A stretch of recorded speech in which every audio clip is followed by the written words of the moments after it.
distingués invités, chers participants qui ont bien voulu répondre à notre invitation. En prenant part à cette première édition du Forum Invest, Kemoko les connaît, de la confiance envers le Sénégal comme destination à toutes et à tous, je souhaite la bienvenue, et surtout un agréable séjour.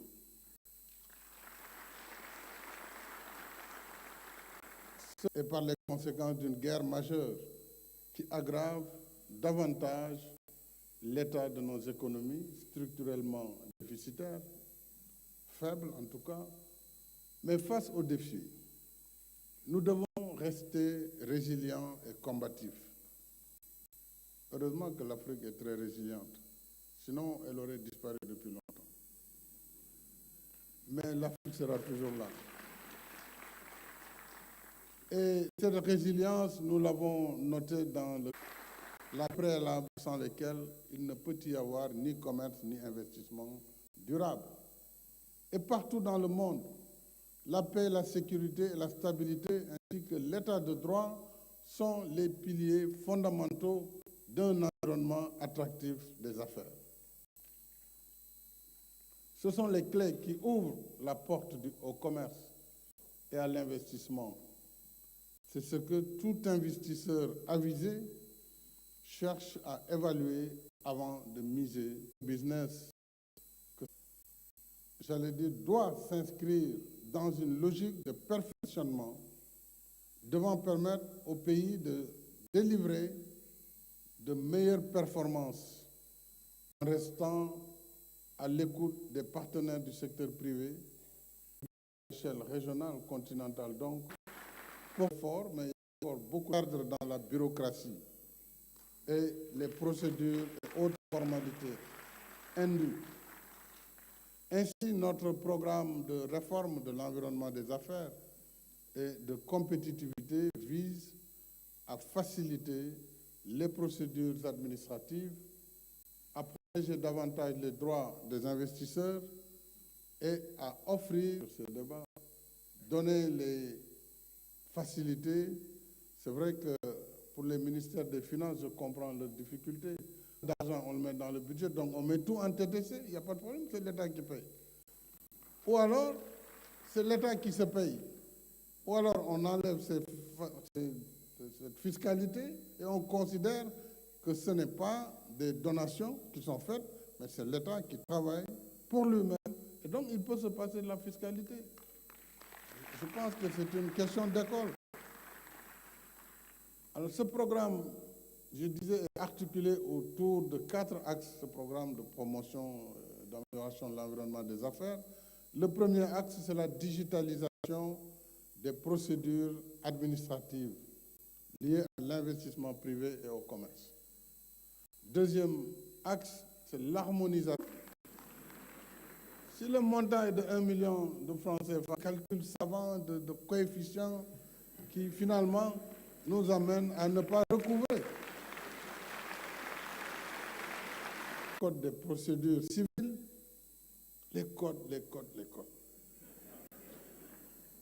Et les juristes nous fatiguent beaucoup aussi. Mais ça, c'est partout dans le monde, les juristes. Alors, troisième axe, c'est l'amélioration de la... Quatrième axe, et non des moindres, c'est la promotion de l'investissement à fort impact dans les pôles de développement, les pôles urbains comme Diamniadio. Il y a 10 ans exactement, il n'y avait rien ici. Et tout ce que le film a montré date de moins de 10 ans, 7 ans. Donc cet investissement est important et pour cela, il faut aussi un nouveau cadre juridique sur les partenariats publics-privés. Et nous venons de le faire. La loi sur le contenu local, vous l'avez rappelé, M. Agne, pour soutenir le secteur privé national. Et il m'a fallu beaucoup me battre pour permettre que le IPP puisse être fait par des Sénégalais. Ça a été très difficile. Bon, mais c'est fait. Parce que j'ai dit, c'est un choix souverain de politique. C'est une préférence nationale. On va les pousser, on va voir. Ils ont pu, finalement, avec beaucoup de dextérité, de difficultés, finalement, avec 2 IPP, un de 300 MW, je crois que c'est West Africa Energy, et un autre de 250 Ndar Energy. Voilà, pour la première fois, des Sénégalais pourront être des investisseurs dans le cadre du pétrole. Et ça, donc je parle de 500 MW, mais sur 1500 et quelques, il y a Alain Eboubissé qui me regarde, Africa 50, qui est aussi notre partenaire.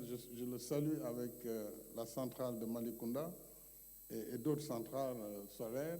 Mais c'est bien, il faut que les nationaux aussi soient aidés. C'est pourquoi je prône le développement de la co-contractance et non seulement de la sous-traitance. Voilà. Mais j'ai toujours appelé notre secteur privé national aussi à se mettre en consortium. Si chacun va avoir sa petite unité, PDG de quelque chose comme ça, c'est rien du tout. Mieux vaut être membre d'une grande entreprise où au moins vous avez des dividendes qui tombent à la fin de l'année. Donc, je pense qu'il y a des efforts qui sont faits, surtout dans le oil and gas, et ça va aider à renforcer les capacités de notre secteur privé national, du secteur privé africain qu'il faut susciter, parce qu'il y a de l'argent en Afrique. Il faut pousser les Africains à investir sur le continent et naturellement continuer à attirer les investisseurs internationaux qui ont également toute leur place sur le continent. Et nous allons poursuivre les zones économiques spéciales. Elles nous permettront de faciliter l'accès aux fonciers, comme je l'ai dit. Elles permettront le financement et le développement des PME, la formation professionnelle, la modernisation de l'administration et de la législation du travail. Parce que là aussi, il faut qu'on comprenne qu'on ne peut pas avoir de vieux textes qui datent de l'indépendance, la période post-coloniale, et vouloir aller vers les émergences avec les mêmes textes. C'est une utopie. C'est-à-dire un emploi garanti, qu'on travaille ou pas, on ne peut pas être licencié, on ne peut rien faire contre vous, c'est contre le progrès. Moi, tout le monde connaît ma fibre sociale. Je suis pour la protection des travailleurs. Je suis pour leur épanouissement, pour les aider dans le pouvoir d'achat. Mais il faut que les gens y travaillent ou ils cèdent la place. Parce que nous sommes dans un monde de compétition féroce. Et c'est l'État qui doit commencer par changer ses propres règles en matière de code du travail au sein de la fonction publique. Pour que les gens se mettent toujours en mouvement, qu'ils travaillent pour avancer et non pas avancer parce qu'on est le plus ancien. Parce que c'est cette fonction publique de carrière aussi qui est un des freins de notre administration. Mais enfin, ensemble, avec tous nos agents, nous allons travailler. Vous allez travailler parce que, de toute façon, tout le monde est fini. Vous allez travailler donc à poursuivre ces réformes qui demandent beaucoup de courage, beaucoup d'ambition également. Alors, mais à elles seules, toutes ces réformes ne suffisent pas. Ce qui compte et qui fera la différence, c'est la disponibilité et le travail des hommes, je viens de le développer, et des femmes qui appliquent les réformes, qui interprètent les textes, qui animent les structures, qui accueillent, qui conseillent, qui orientent l'investisseur et surtout qui prennent les décisions. Mais tout cela dans la transparence, sans bureaucratie, sans perte de temps inutile. Ce qui doit être fait aujourd'hui ne peut pas être reporté à demain. Et si tout le monde fait ça dans nos administrations, je crois que nous allons avancer très vite. C'est pourquoi nous devons bannir de nos services, de nos administrations, tout comportement laxiste qui entrave la bonne marche des affaires.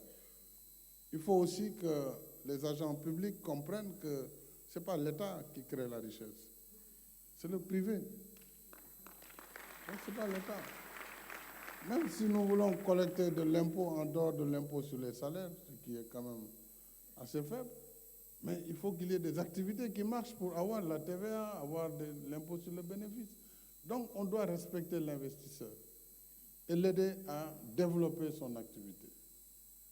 À l'endroit de nos partenaires étrangers, je voudrais surtout dire notre détermination à bâtir ensemble de nouvelles dynamiques de confiance pour un nouveau regard sur l'Afrique et sur les Africains.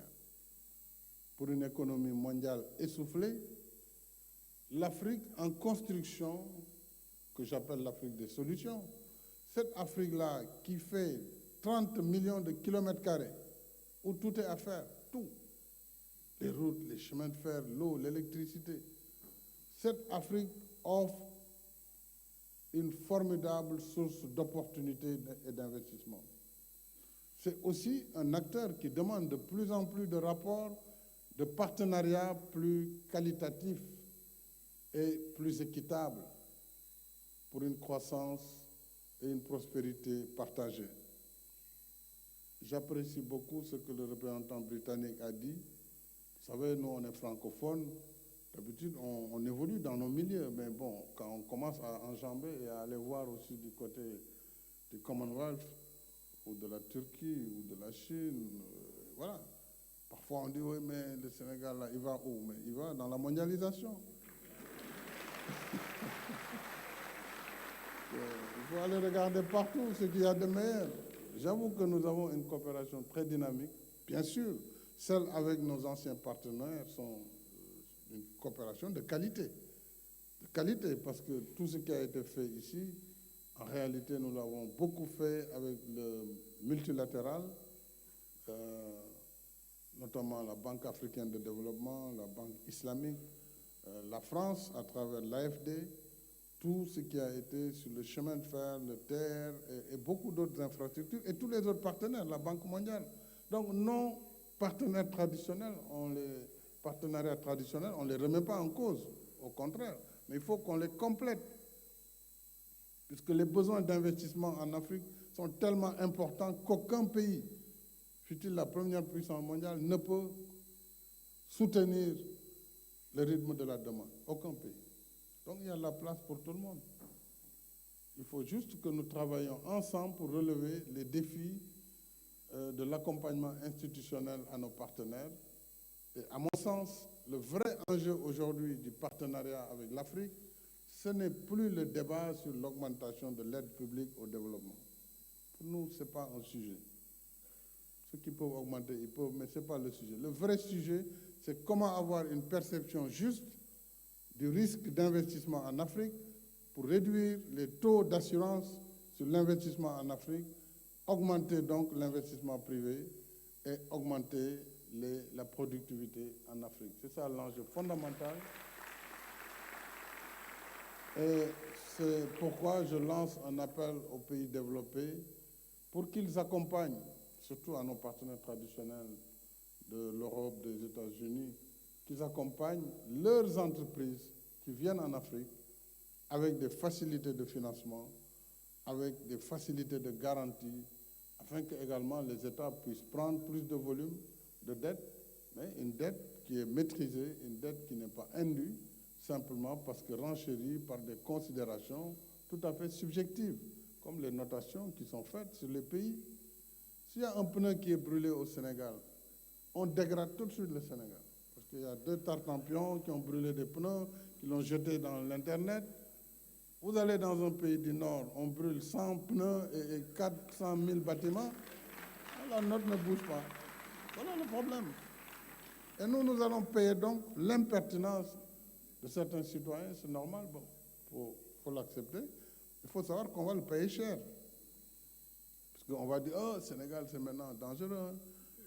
Il n'y a aucun danger ici, je vous assure, il n'y a aucun danger.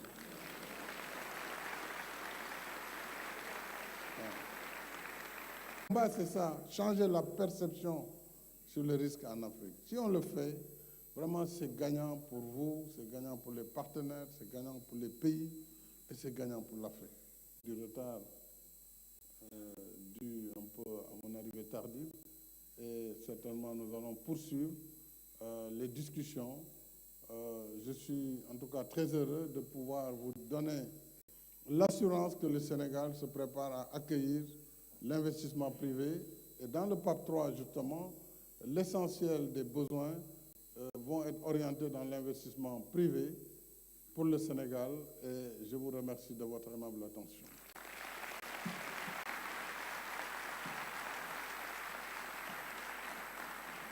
J'ai quand même oublié de déclarer ouvert. Je déclare ouvert donc les travaux du Forum Invest in Sénégal. Je vous remercie.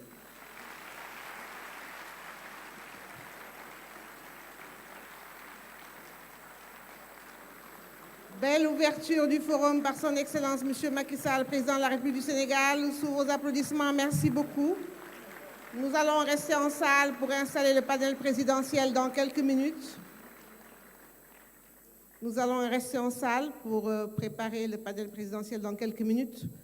Nous avons beaucoup de partenaires Excellence qui ont aussi permis la tenue de ce forum. BOAD, CDC, DP World, ICIEC, IFC, UK Embassy, UK International Development,